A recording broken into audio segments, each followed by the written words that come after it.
As a reminder, this conference is being recorded. It is now my pleasure to introduce your host, Isabel Janci. Please go ahead. Thank you, Christine, and good morning, everyone. Welcome to Home Depot's fourth quarter and fiscal year 2024 earnings call. Joining us on our call today are Ted Decker, Chair, President, and CEO, Ann-Marie Campbell, Senior Executive Vice President, Billy Bastek, Executive Vice President of Merchandising, and Richard McPhail, Executive Vice President and Chief Financial Officer.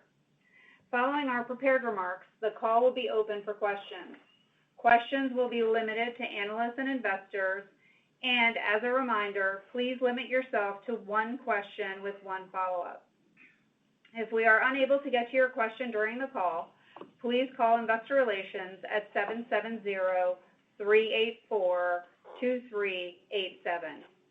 Before I turn the call over to Ted, let me remind you that today's press release and the presentations made by our executives include forward-looking statements as defined in the Private Securities Litigation Reform Act of 1995.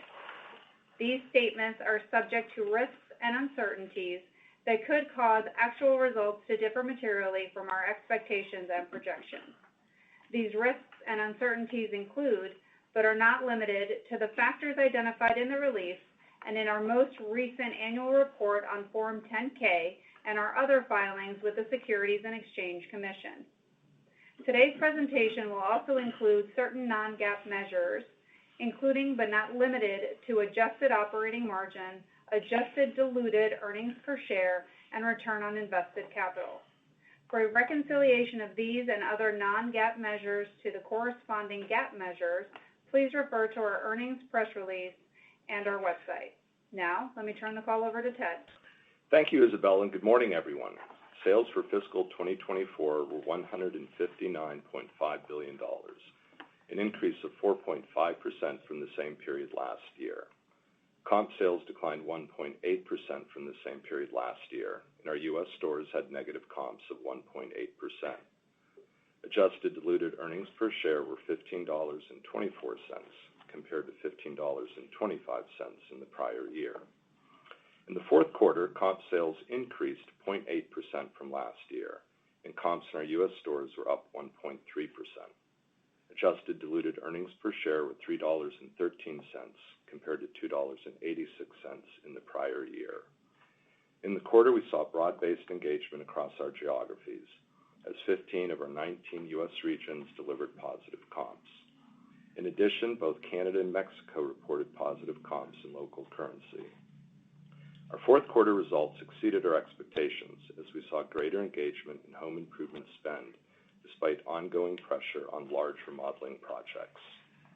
Throughout the year, we remained steadfast in our investments across our strategic initiatives, despite uncertain macroeconomic conditions and a higher interest rate environment that impacted home improvement demand. Our strategic priorities remain creating the best interconnected shopping experience, growing our Pro Wallet share through a unique ecosystem of capabilities, and building new stores. We are always improving our interconnected shopping experience. We know that our customers want faster delivery than ever before. Recall that last quarter I shared the progress we made with our investments in our downstream supply chain, including an expanded assortment in our DFCs to allow for faster delivery speeds across more products.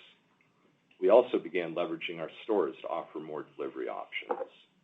Our delivery speeds are now the fastest they've ever been, and customers are increasing their spend. Billy will take you through these results in a moment. Growing our share of wallet with our Pro customers is a key part of our growth strategy. We've continued investing in our store experience, fulfillment options, and sales teams. These investments are delivering incremental sales growth, and Ann will discuss this in detail shortly. In June, we completed the acquisition of SRS, and while we've only owned them for 7 months, we could not be happier with the business. The capabilities that SRS brings are both additive and complementary to our strategic efforts. As expected, for fiscal 2024, SRS contributed $6.4 billion in sales for the 7 months we owned them. And since we acquired them in June, they have opened over 20 greenfield locations and completed 4 tuck-in acquisitions. We're also focusing on many cross-sell opportunities with SRS. As an example, we've talked about the opportunity with Quote Center, our platform that provides real-time quote pricing and different fulfillment options for larger job lot quantities. SRS was already in Quote Center, but not in all markets. Today, they are in nearly every market with their roofing products. And since making this change, we have seen SRS's sales in Quote Center more than triple. Going forward, we will continue to support SRS's momentum, and we expect their organic sales to grow mid-single digits in fiscal 2025. Our real estate footprint remains one of our distinct competitive advantages. We are expanding that footprint by investing in new stores in areas that have experienced population growth or where it makes sense to relieve pressure on existing high-volume stores. In fiscal 2024, we opened 12 new stores, 10 in the U.S. and 2 in Mexico. We are seeing great results from these stores, which are outperforming our expectations. For fiscal 2025, we plan to open 13 new stores. For fiscal 2025, we expect total sales growth of approximately 2.8%, comparable sales growth of approximately 1%, and adjusted diluted earnings per share to decline approximately 2%.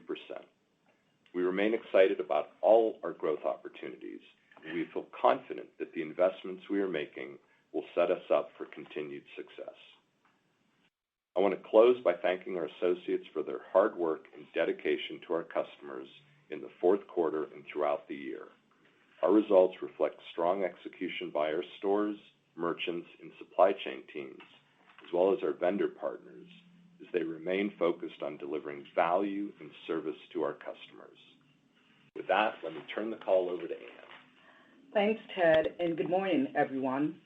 Our thoughts continue to be with everyone impacted by Hurricanes Helene and Milton, as well as the devastating fires in Los Angeles. We are here as these communities rebuild with our associates and suppliers who consistently go above and beyond to serve our customers, and I want to thank them for all that they do. As you heard from Ted, growing our share of wallet with the pro is a key part of our growth strategy, and I'd like to take a moment to talk more about the progress we've made. For the quarter, all our pro cohorts positive comped, and it is clear that our initiatives are working. Over the last few years, we've made investments in our stores as well as through our pro ecosystem to improve the shopping experience for all of our pros, regardless of their purchase occasion, whether they are shopping in store, online, or getting delivery from stores or our distribution centers. We know that nearly all pros shop our stores. Over the years, we have been investing across our stores to simplify and enhance the in-store shopping experience through investments in our freight flow process and technology to increase on-shelf availability, investments in inventory to provide a deeper assortment and job lot quantities in core SKUs, enhancements in our labor model, and the introduction of CXMs or dedicated customer experience managers, and the development of selling tools to provide better insights for our associates to help serve the pro. In addition to these in-store investments, our investments in the FDC network have improved the in-store experience by taking many deliveries out of the store, which reduces clutter in the aisles from staged orders. As a result, our in-stock have improved and our associate availability is higher. The FDC has also enabled faster delivery, expanded fulfillment options, and more consistent on-time and complete delivery of larger orders directly to the job site. We also continue to build out a more comprehensive set of capabilities in our pro ecosystem. These capabilities include a broader and deeper assortment of products in the FDC, dedicated sales teams that provide a higher level of service, enhanced selling tools with CRM capabilities to better serve our customers, additional digital capabilities through a B2B website, loyalty, and preferred pricing programs. It is all of these capabilities, as well as enhancement in store, that have really allowed us to win a greater share of wallet with all our pros. Our initiatives are resonating with pros, and not only are we gaining traction with the larger pro that works on complex projects, we're also seeing meaningful lift in sales with all pros across all purchase occasions. In fact, these investments have driven over $1 billion in incremental sales on an annualized basis in 17 markets. Even in these 17 markets, we are in different stages of maturity, and there's still a lot to do to better serve all our pros, from improving our delivery experience to building new capabilities like trade credit and order management, to leveraging SRS and improving connectivity with our stores. We know that as we invest across all of our assets, it will allow us to more uniquely serve the pro. We have a lot to be proud of this year. We continue to focus on delivering the best customer experience in home improvement. We've seen great associate engagement and historically high retention rates. Our safety performance was exceptional, and we've made significant progress in shrink, driven by our company's specific initiatives. All of these efforts are positioning us well and will allow us to continue to grow with all of our customers. Thank you, and with that, let me turn the call over to Billy. Thank you, Ann, and good morning, everyone. I want to start by also thanking all of our associates and supplier partners for their ongoing commitment to serving our customers and communities. As you heard from Ted, our performance during the fourth quarter exceeded our expectations as we saw broader engagement across home improvement-related projects. In addition, we also saw incremental sales as a result of the ongoing hurricane recovery efforts. However, the higher interest rate environment continues to pressure larger remodeling projects.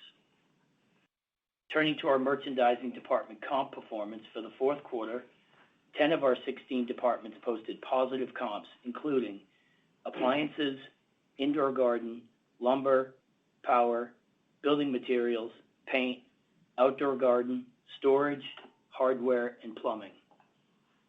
During the fourth quarter, our comp transactions increased 0.6% and comp average ticket increased 0.2%. Inflation from core commodity categories positively impacted our average ticket by approximately 20 basis points, driven by inflation in lumber and copper wire. Additionally, during the quarter, we continue to see our customers trading up for new and innovative products. Big ticket comp transactions, or those over $1,000, were up 0.9% compared to the fourth quarter of last year. We were pleased with the performance we saw in categories such as appliances, building materials, and lumber. However, we continue to see softer engagement in larger discretionary projects where customers typically use financing to fund the project, such as kitchen and bath remodels. During the fourth quarter, both Pro and DIY comp sales were positive, with Pro outpacing the DIY customer. In the fourth quarter, we saw strength across many Pro-heavy categories like gypsum, decking, concrete, and fencing. Turning to total company online sales, excluding the impact of the extra week in the quarter, sales leveraging our digital platforms increased approximately 9% compared to the fourth quarter of last year.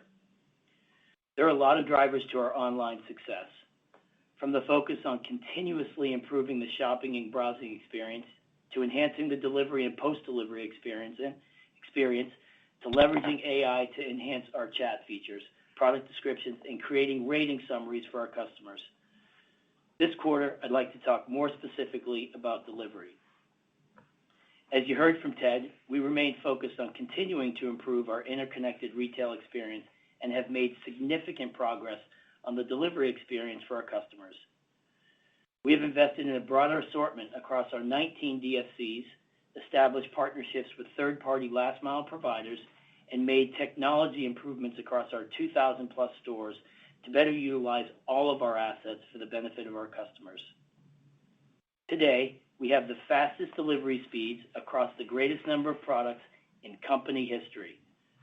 Our customers also have more fulfillment options than ever before. They can choose what they want, when they want, including same-day and next-day delivery.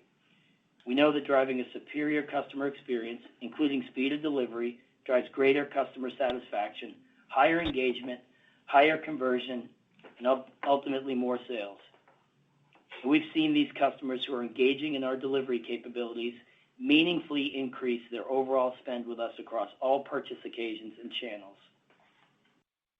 During the fourth quarter, we hosted our Appliance, Gift Center, Decorative Holiday, and Black Friday events. We saw strong engagements across all of these events, with our Appliance and Gift Center events posting record sales years. We're looking forward to the year ahead, particularly with the spring selling season right around the corner, and we have a great lineup of new and innovative products, from live goods to outdoor power equipment. We continue to see an industry-wide shift from gas-powered to battery-powered tools, and we have been leaning into this trend for some time. We have the brands that matter most to our customers, including Ryobi, Milwaukee, DeWalt, and Makita. In our Spring Gift Center event, we will provide our largest assortment of battery-powered products with longer run times and enhanced performance across a number of battery platforms, including Ryobi One, Milwaukee M18 Forge, DeWalt XR Power Pack and Power Stack, and Makita LXT, to name a few. We're also excited about our live goods program. Each year, our merchants partner with a wide network of regional and local growers to ensure that our customers have new and improved varieties and the right localized assortments to enhance the overall garden experience. Investing in our relationships with our growers will allow us to continue to drive innovation to meet our customers' needs and improve their shopping experience while building loyalty to the Home Depot. As we look forward to spring, we are excited about continuing to provide a broad assortment of best-in-class products that are in stock and available for our customers when and how they need it. With that, I'd like to turn the call over to Richard. Thank you, Billy, and good morning, everyone. In the fourth quarter, total sales were $39.7 billion, an increase of $4.9 billion, or approximately 14% from last year. Fiscal 2024 included a 53rd week, which added approximately $2.5 billion in sales for the quarter and the year. During the fourth quarter, our total company comps were positive 0.8%, with comps of negative 1.7% in November, positive 6.6% in December, and negative 2% in January. Comps in the U.S. were positive 1.3% for the quarter, with comps of negative 2% in November, positive 8% in December, and negative 1.4% in January. It is important to note that holiday shifts positively impacted December while negatively impacting November and January.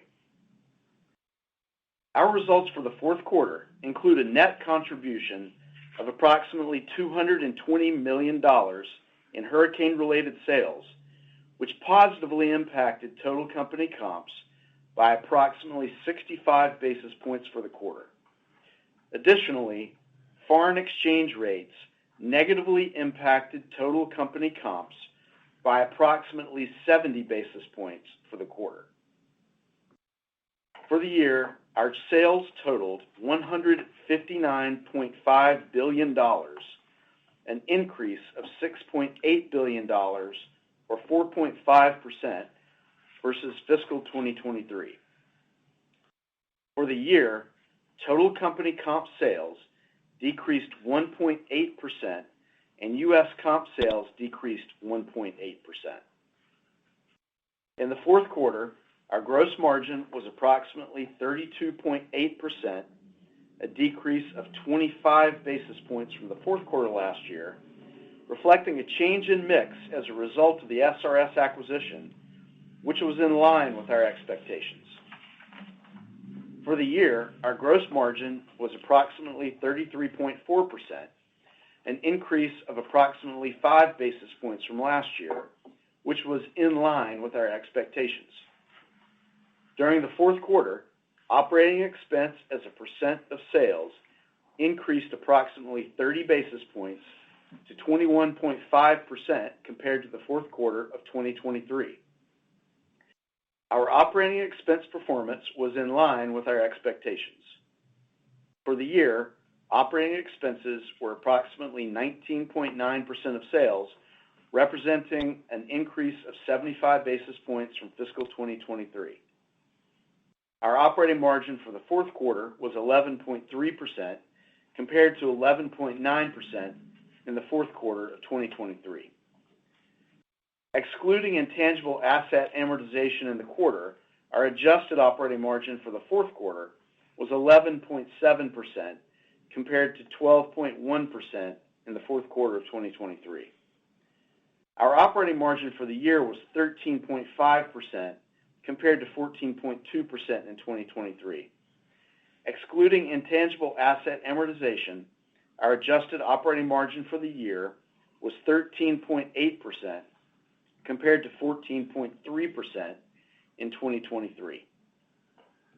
Interest and other expense for the fourth quarter increased by $150 million to $608 million, due primarily to higher debt balances than a year ago. In the fourth quarter, our effective tax rate was 22.9%, and for the year was approximately 23.7%.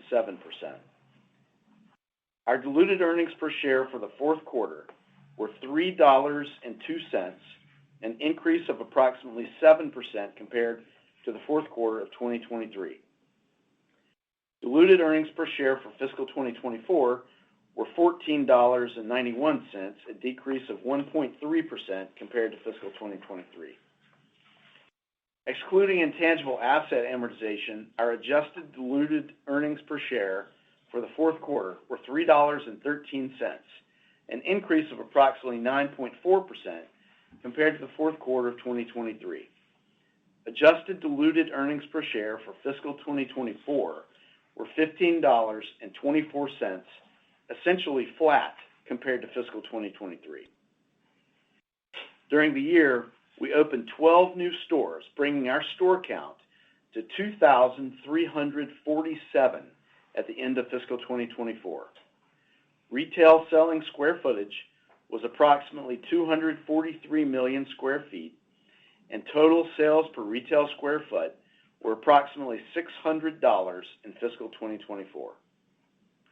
At the end of the quarter, merchandise inventories were $23.5 billion, up approximately $2.5 billion versus last year, and inventory turns were 4.7 times, up from 4.3 times last year. Turning to capital allocation. During the fourth quarter, we invested approximately $1.1 billion back into our business in the form of capital expenditures. This brings total capital expenditures for fiscal 2024 to approximately $3.5 billion. And during the year, we paid approximately $8.9 billion in dividends to our shareholders. Today, we announced our board of directors increased our quarterly dividend by 2.2% to $2.30 per share, which equates to an annual dividend of $9.20 per share. And finally, during fiscal 2024, we returned approximately $600 million to our shareholders in the form of share repurchases. Computed on the average of beginning and ending long-term debt and equity for the trailing 12 months, return on invested capital was approximately 31.3%, down from 36.7% in the fourth quarter of fiscal 2023. Now I will comment on our outlook for 2025. As you heard from Ted, we feel great about the investments we made in 2024, the progress we've made throughout the year, and the significant opportunities we have as we look ahead. And while there are signs that the home improvement market is on the way towards normalization, uncertainty still remains. As we look ahead to fiscal 2025, we expect the underlying momentum in the business that we saw in the back half of 2024 to continue into 2025. However, we are not assuming any meaningful changes to the macroeconomic environment.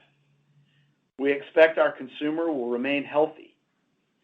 We are not assuming a change in the rate environment nor improvements in housing turnover. As a result, we would expect continued pressure on larger remodeling projects. Given these factors, our fiscal 2025 outlook is for total sales growth to outpace sales comp, with sales growth of approximately positive 2.8% and comp sales growth of approximately positive 1% compared to fiscal 2024. Total sales growth will benefit from the SRS acquisition, the new stores we opened in fiscal 2024 and plan to open in fiscal 2025. And for the year, we expect SRS to deliver mid-single-digit organic growth. Our gross margin is expected to be approximately 33.4%, essentially flat compared to fiscal 2024. Further, we expect operating margin of approximately 13% and adjusted operating margin of approximately 13.4%. This primarily reflects natural deleverage from sales and continued investments across the business, as well as reflecting the mixed impact from the SRS acquisition. Our effective tax rate is targeted at approximately 24.5%. We expect net interest expense of approximately $2.2 billion. We expect our diluted earnings per share to decline approximately 3% compared to fiscal 2024 when comparing the 52 weeks in fiscal 2025 to the 53 weeks in fiscal 2024. And we expect our adjusted diluted earnings per share to decline approximately 2% compared to fiscal 2024. On a 52-week basis, it would be essentially flat compared to fiscal 2024. We plan to continue investing in our business with capital expenditures of approximately 2.5% of sales for fiscal 2025. We believe that we will grow market share in any environment by strengthening our competitive position with our customers and delivering the best customer experience in home improvement. Before opening the call for questions, we are pleased to announce that we will be holding an investor conference on December 9th, 2025 in New York City. We will share more details in the future, but for now, please hold the date. Thank you for your participation in today's call. And Christine, we are now ready for questions. Thank you. We will now be conducting a question and answer session. If you would like to ask a question, please press star 1 on your telephone keypad. A confirmation tone will indicate your line is in the question queue. You may press star 2 if you would like to remove your question from the queue. For participants using speaker equipment, it may be necessary to pick up your handset before pressing the star keys. One moment, please, while we poll for questions. Thank you. Our first question comes from the line of Laura Ng with Morgan Stanley. Please proceed with your question. Good morning. It's Simeon Gutman from Morgan Stanley. My first question is on the macro housing backdrop and the ingredients to a 1% comp. So existing home sales look like they're set to grow mid-singles. And if that's the case, home improvement demand could arguably be a little stronger than maybe a 1 comp or whatever assumption you're using. What's your take on that? I know Richard said we're not assuming any improvement in turnover. Is there any change about your forecast due to people staying in their homes longer and rates being stubborn? Hi, Simeon. Yes, at this point, while we've seen a little life in turnover in Q4, we're not expecting meaningful increase off that 40-year low. We've likely reached the bottom of housing turnover at about 3% of units, but we're not expecting a big rebound nor significant increases in new housing starts.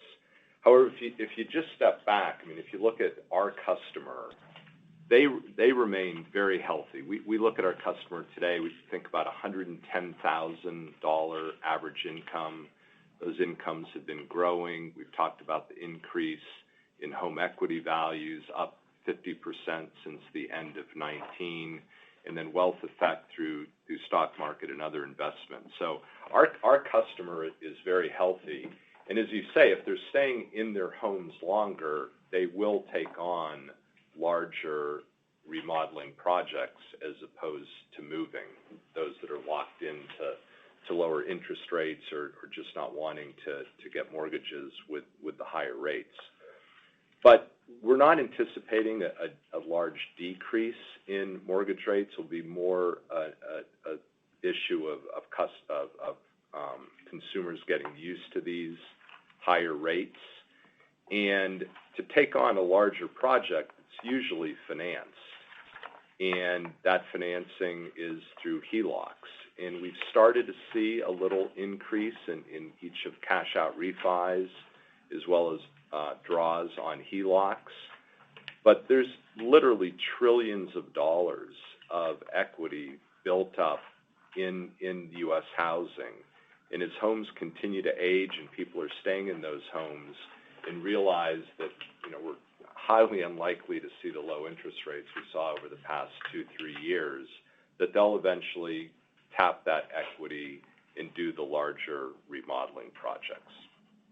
We're just not sure that turn comes in 2025 at a dramatically accelerated pace.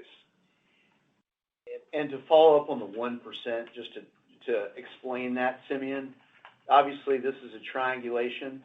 We look at exit run rates of the business, and as we said, keep in mind that Q4, while certainly showing signs of momentum growing from Q3, still had some benefit from hurricanes that won't fully repeat in 2025. So a slight dampening of the run rate and then the assumption of continued pressure on larger projects. With the shape of the year increasing slightly through the year, which also includes the inclusion of SRS in our comp, you'll see them in our comp for the last 7 months of the year. Okay, that's helpful. The follow-up, if comps do end up being a little stronger than 1, does each point flow through at this 10 points of leverage to the margin? Or is there a scenario, whether it's better DIY, more pro, more complex project, or do you spend more? Is there a mix shift that could alter that relationship above 1? No, I think look, the 10 basis points is a good rough estimate of leverage from that point. Great. Good luck. You're not going to have meaningful shifts in mix. Even if mix shifts, you're not going to have meaningful differences in that leverage number. Thank you. Our next question comes from the line of Christopher Horvers with J.P. Morgan. Please proceed with your question. Thanks. Good morning, everybody. I wanted to go at a similar kind of question, maybe on a different angle. Appliances were up, paint was up. Was that volume driven? And to what extent do you think the category was up versus Home Depot, continuing to gain share? Because as you look forward, the replacement cycle dynamics should get better from 4Q levels. You'll be 5 years out. Ted, you've talked about in the past, every wall was painted in the U.S. in 2020, but we're getting further from there. So doesn't that replacement part of the business further accelerate? And curious if you were going to say X percent of the business is replacement versus Y percent is, more like big ticket remodel, which would, we expect to continue to be an anchor. Sure, Chris. Let me make a broad comment, and then Billy can give some detail on particular categories. Look, if we just step back and look at this quarter, we're happy with it, right? Sales exceeded our expectations, and we're happy with positive comps, obviously, for the first time in 2 years, and particularly happy with positive transaction comps, which has been negative for over 3 years. And as you say, the business has strengthened across many categories and in many geographies. In fact, we haven't seen this broader base performance in over 2 years and maybe even closer to 3 years. And if you go back, Chris, to your comment on COVID, I'd say that shift of spending back to services post-COVID and the pull forward of demand during the pandemic, those have largely played out. There may be a category here and there, but I'd say that PC shift in home improvement pull forward have largely played out.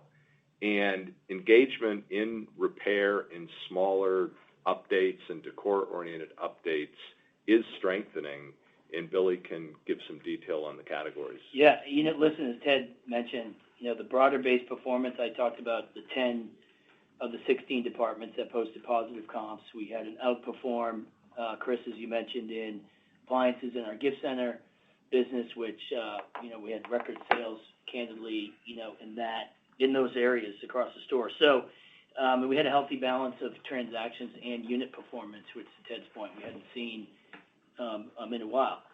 With that said, still the pressure we know in finance projects.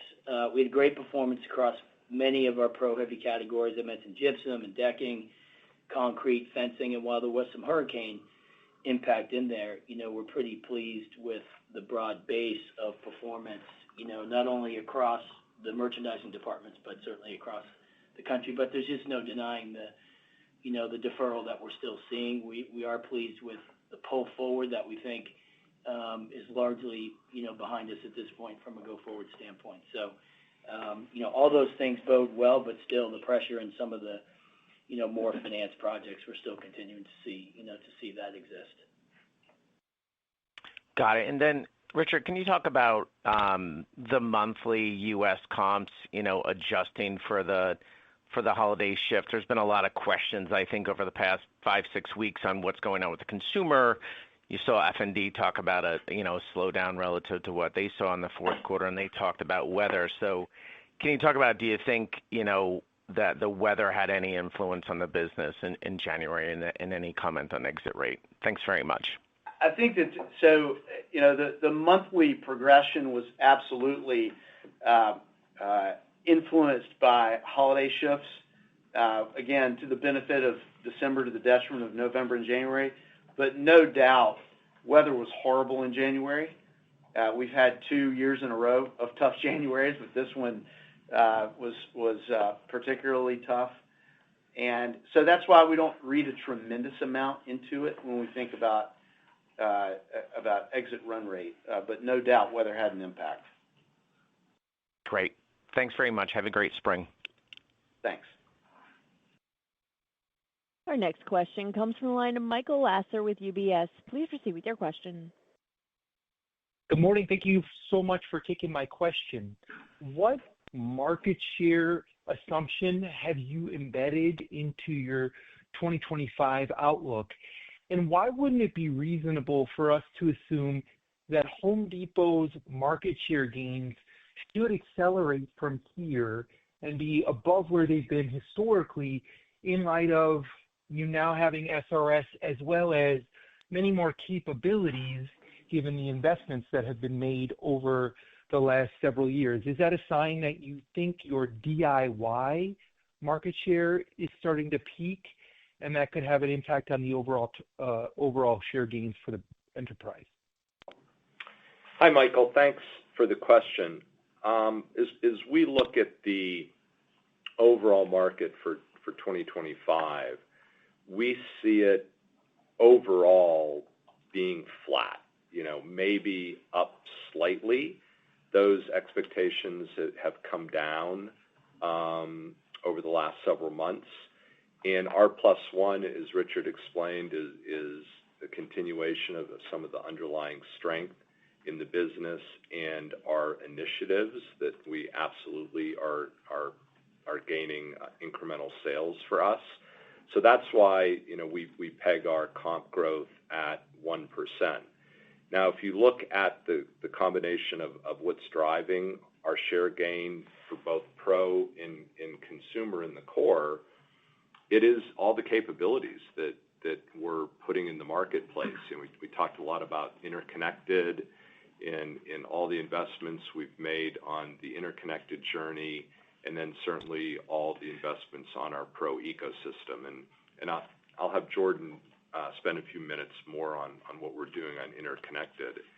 And then you add what we're doing with SRS. SRS will grow faster than the core, and we believe they're taking share in each of their three verticals, so we're very pleased with what SRS is doing.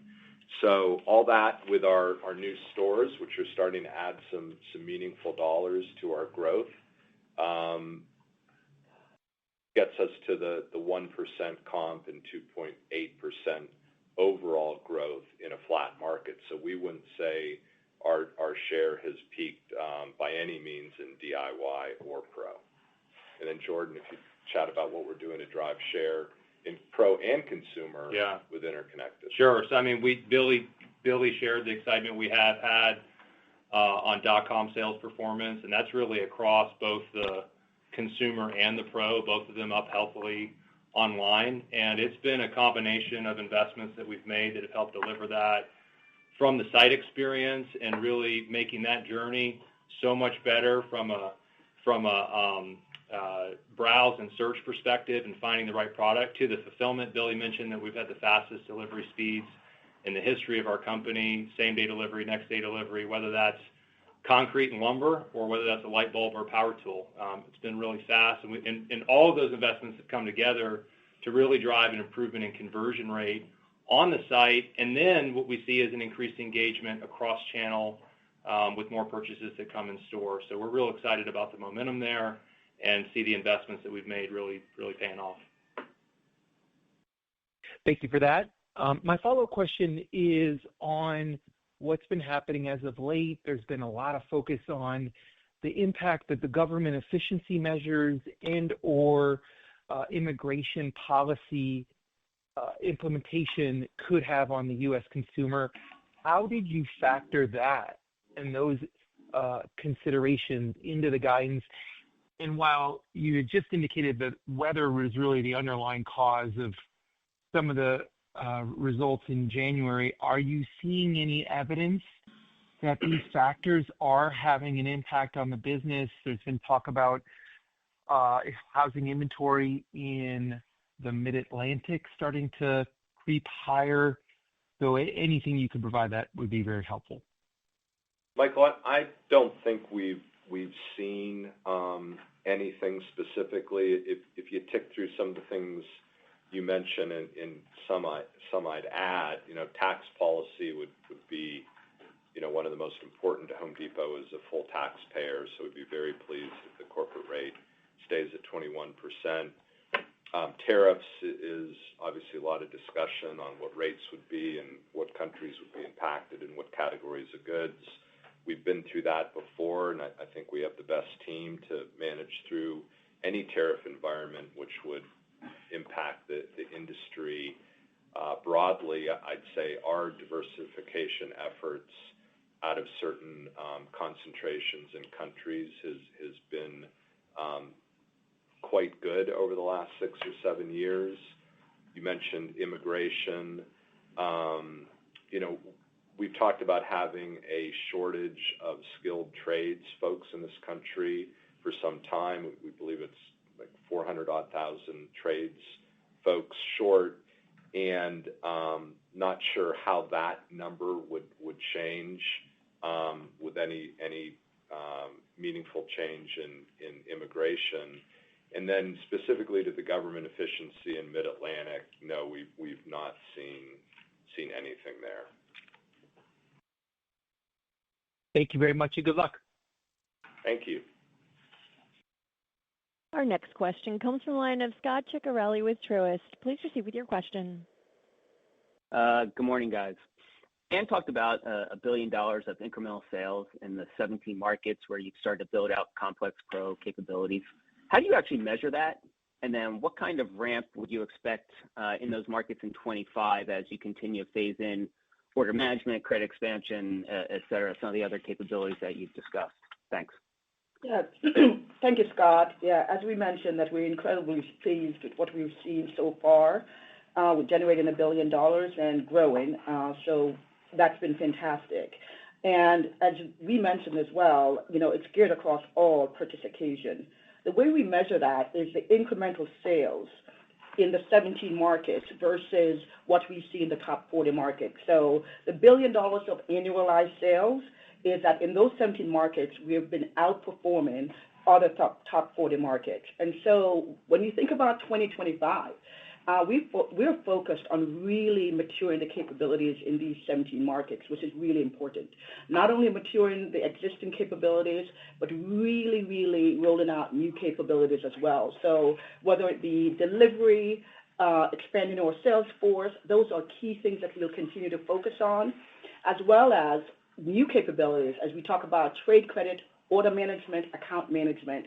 Those are opportunities that we have to continue to grow in 2025. And Ted talked about SRS, and there's also an opportunity for us to really drive cross-selling opportunities across the SRS portfolio.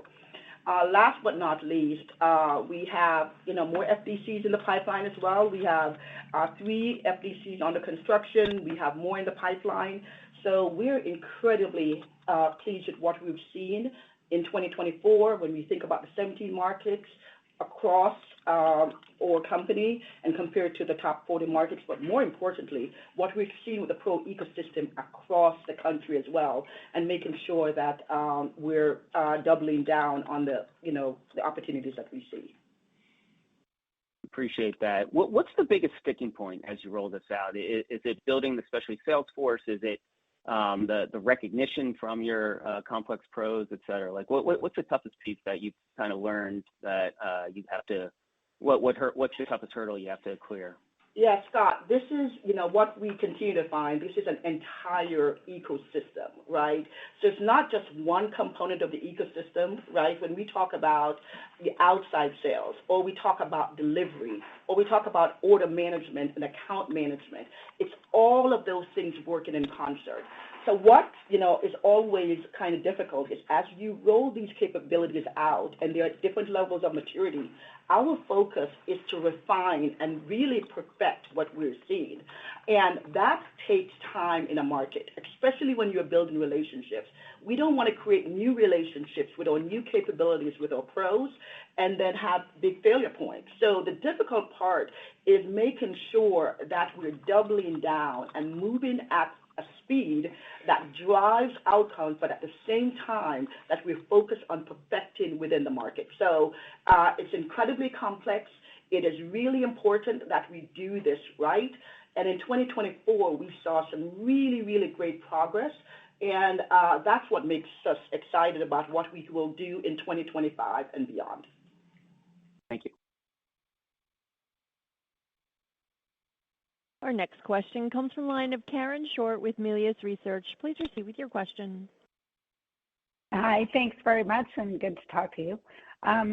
So I had one question regarding guidance and another totally irrelated. So X the intangibles in terms of operating margin guidance. So should we look at that as the right way to think about the relationship between sales growth and operating margin growth, i.e. excluding intangible impact from SRS on your guidance?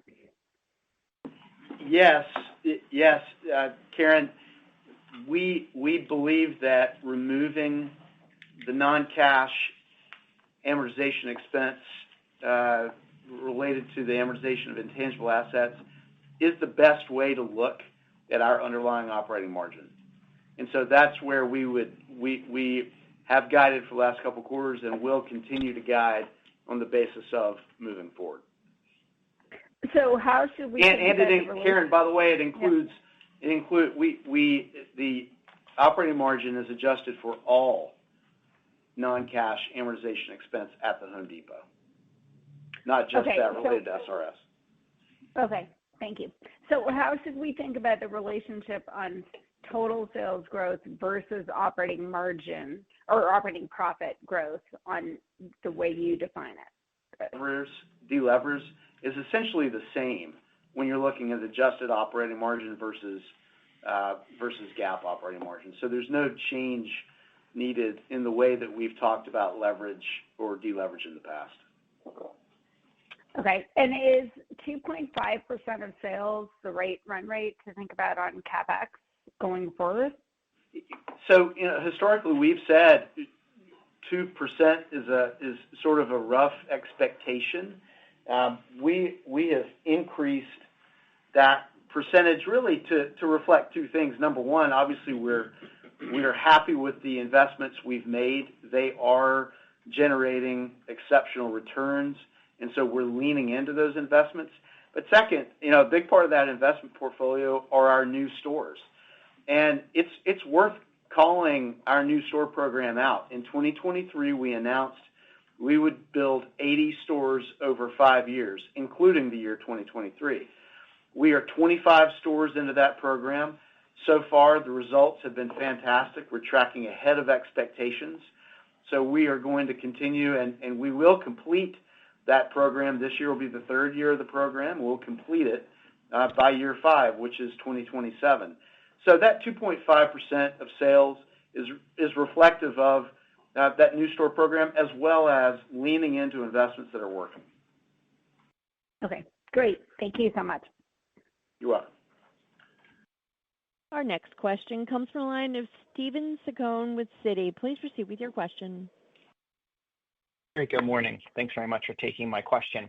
I actually want to follow up on Karen's question there and maybe dig into the SRS contribution a bit more. Can you help us understand how that's impacting the bottom line for 2025? Because you gave the organic mid-single-digit growth for the business. Maybe how's the bottom line tracking versus expectations? Dollars to our top line from 7 months of ownership. They hit that on the button, and we feel great about their P&L top to bottom. And so from as we discussed during the deal, we expected this to be cash accretive within the first year of ownership. We'll be coming up on that first year anniversary soon. They're already contributing to top and bottom line, and so we feel really happy about that. Now, just to be clear, to make sure that everyone understands this, obviously we report our results on a consolidated basis. If you think about the pro forma impact of SRS, the reflection of SRS and its mix impact on the Home Depot, there's about a 40 basis point full year mix impact to the Home Depot. And so think about Home Depot, in total being impacted by about 40 basis points. But that's a mix effect, and we'll take that all day long. They are leaders in their spaces. They're performing exceptionally well, and we're happy with that. Okay, thanks. The follow-up question I had was just on maybe the pricing environment. In the past, I think you've talked about prices kind of settling. Do you feel like we're at a point now where we should see sort of a natural, return to a normal environment for pricing? And then how does, the potential for tariffs kind of fit into that view?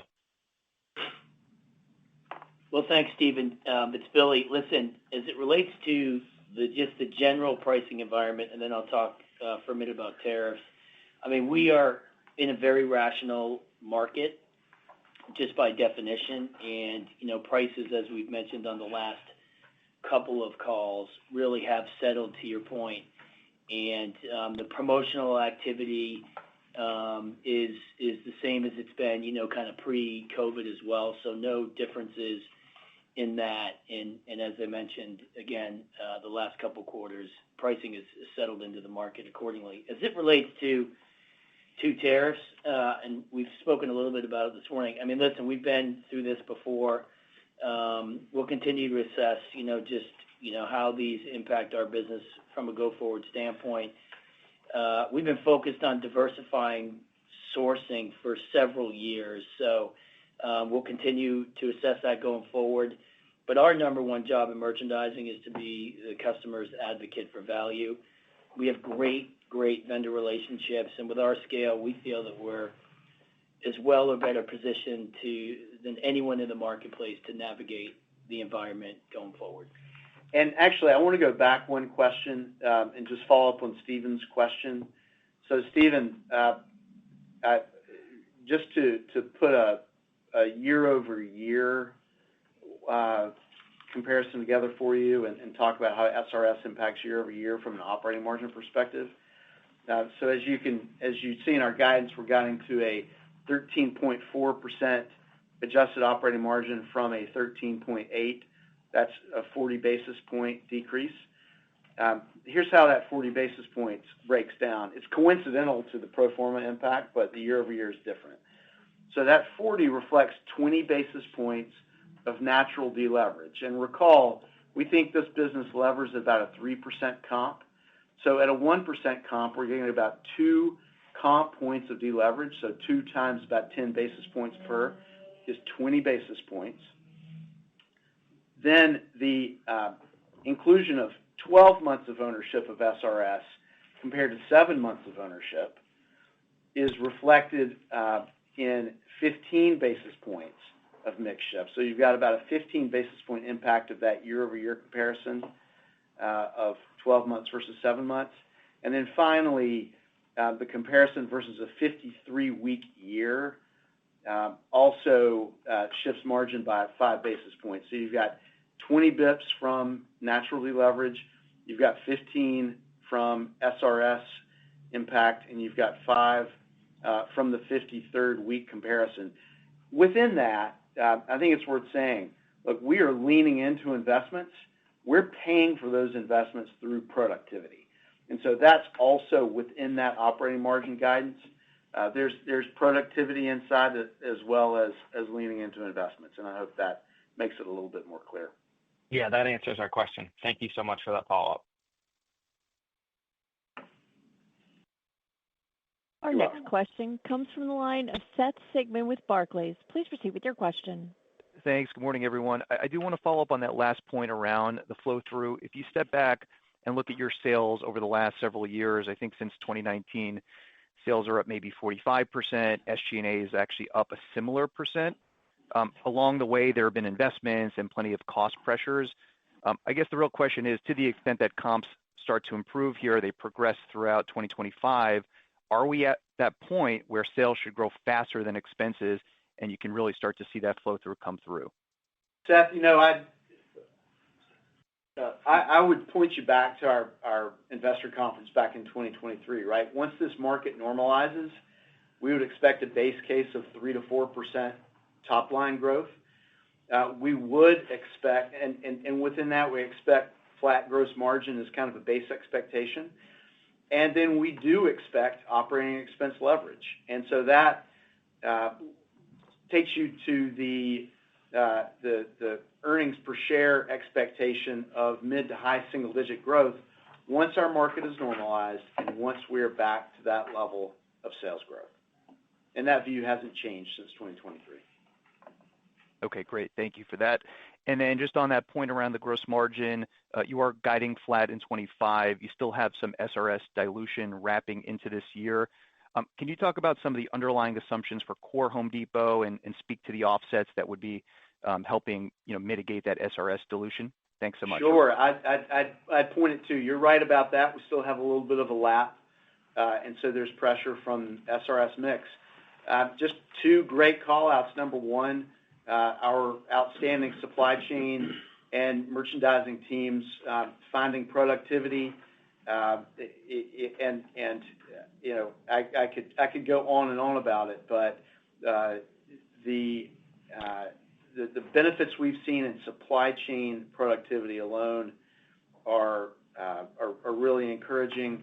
And we would call out our fantastic store operations team, who have now driven improvements in shrink for about a year and a half, year over year, quarter by quarter. We expect that to continue into 2025.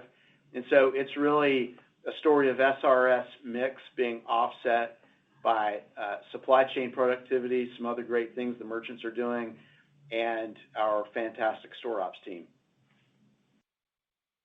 Thanks. Appreciate it. Christine, we have time for one more question. Thank you. Our final question will come from the line of Zihan Ma with Bernstein. Please proceed with your question. Hi, thank you so much for taking my question. Just a final quick one. How does your Complex Pro initiative impact your long-term ROIC expectations, taking into account that you are extending more trade credit and potentially holding more inventory with a broader assortment from here? Thank you. I wouldn't expect a meaningful impact on ROIC through capital investments. As we've talked about driving incremental sales and profit dollar growth. That business has a different margin profile, but certainly incremental sales and profit growth. But it's really a reasonably asset-light investment. You know, we lease the DCs, we lease trucks, we bring on sales teams that are commissioned sales forces that sort of earn their keep as they build their portfolios. Trade credit, you know, as we scale that, we're tiny exposure at the moment, but as we build that, it's just not going to be a meaningful balance sheet item given the scale of our overall balance sheet. Okay, great, thank you. Ms. Janci, I would now like to turn the floor back over to you for closing comments. Thank you, Christine, and thank you everybody for joining us today. We look forward to speaking with you on our first quarter earnings call in May. This concludes today's teleconference. You may disconnect your lines at this time. Thank you for your participation and have a wonderful day.